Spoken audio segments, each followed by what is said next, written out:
Consider the situation of higher education. You have a great deal of tax money being spent on higher education. Who benefits? Primarily the people who go to the institutions of higher education, the students. Where do they come from? They come disproportionately from the upper income classes. Even those of them who come from the lower income classes, as I myself did, are going to be converted by their college education in large part and by their own qualities into people in the upper income class. Those individuals from low income families who have the ability and the energy and the drive to go to college are the richer ones of the low income class. They are the ones who have personal wealth, personal qualities. In any event, the facts are clear.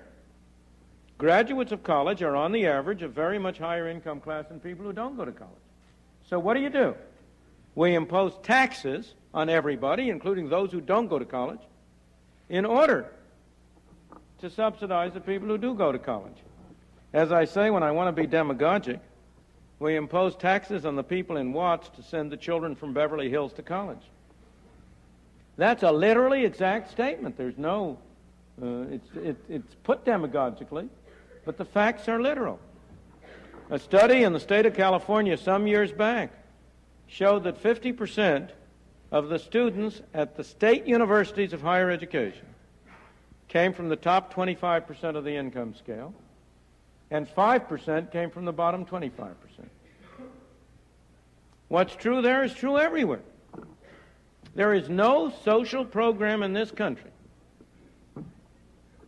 in my opinion, which is so clearly a case of imposing taxes on low-income groups to benefit high-income groups as government subsidies to higher education.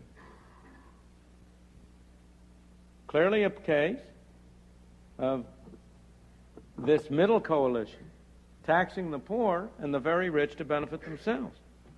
Now that case is dramatic and shows these forces at work, and it also shows how hard it is to do anything about it.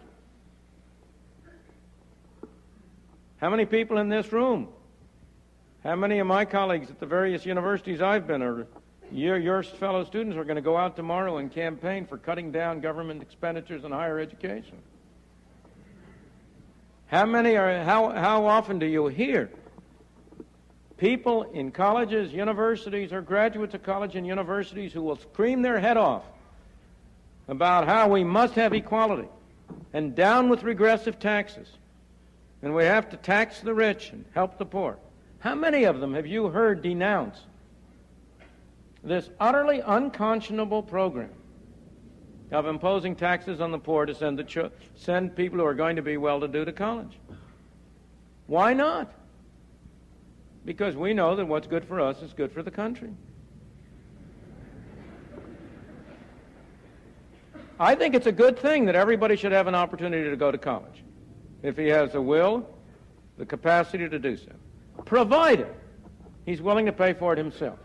If he can't do it in advance, fine, let's set up mechanisms whereby we can finance him through college in return for a commitment on his part to pay it back later.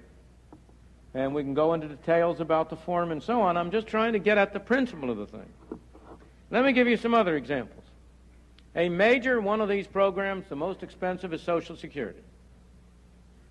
Now, Social Security is a case, as you may know, and it's one of the most extreme cases of misleading advertising that I know of. It's not social, and it's not security.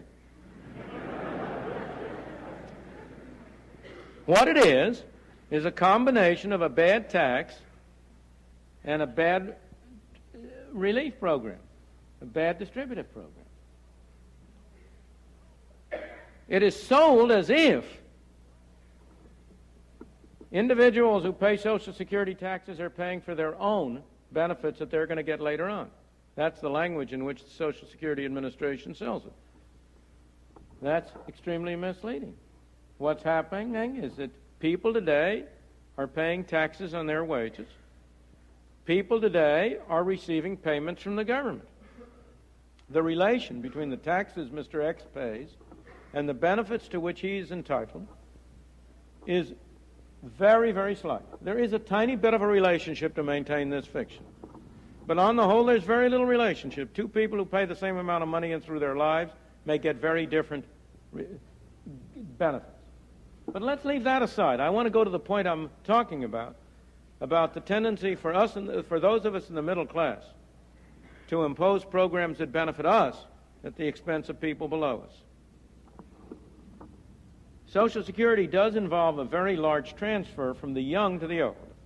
That is, today's young pay taxes, which go to pay benefits to the old. But over and above that, it involves a very substantial transfer from low-income groups to middle-income groups. How come?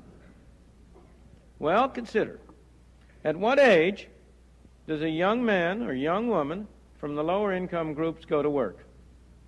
16, 17, 18. He or she will start to pay Social Security taxes at that time.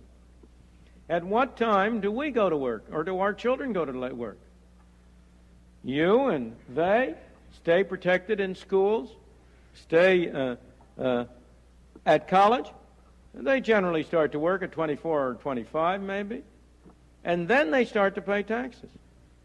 If you do a little actuarial calculation, as nowadays you can all do on one of those handy Hewlett-Packard calculators, you will discover that the effect of this is to make the total payments of those who start early about a third higher in actuarial value than the payments of those who start later.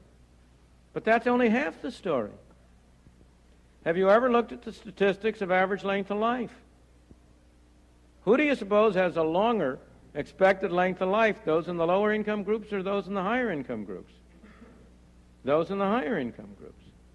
As a consequence, those of us in the middle and upper income groups pay less taxes because we start paying later, and we get more benefits because we live longer, with the end result that you have a program enacted in the name of helping the poor and keeping the poor out of the poorhouse, which has the effect of benefiting middle-income groups at the expense of relatively low-income groups. Now, over and above that, there are lots of inequities. There are lots of people in the middle-income groups who don't benefit, some in the low who do. I'm not saying there isn't. It's an enormously complicated program, and there are many different considerations. But taken as a whole, it's a marvelous illustration of the tendency